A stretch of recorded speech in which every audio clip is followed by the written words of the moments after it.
So ngayon is maglilinis ako ng shoes gamit ang disposable shoe wipes.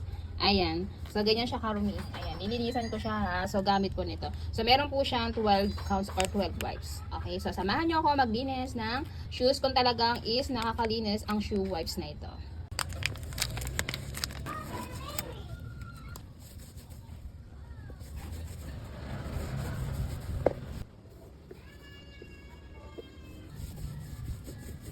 So, ayan. So, nakakalinis siya. Parang ano lang din siya. Parang wipes lang din. Ayan. So, nakakatanggal talaga siya ng dumi. Ganyan siya kadumi.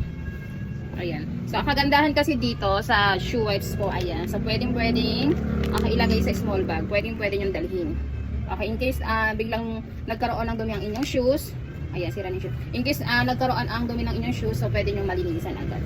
Guys, is malinis na ang shoes ng aking anakis. Okay, so for the fullness lamang. So, hindi to nakaka-shine ha. Okay, ano lang siya. Nakakalinis lang. Okay, kung nagustuhan nyo po ha, ang ating panglinis sa shoes, okay, shoe wipes. Okay, so ang ating link is nandyan lang sa screen ng ating video. Yung may affiliate. Thank you so much po.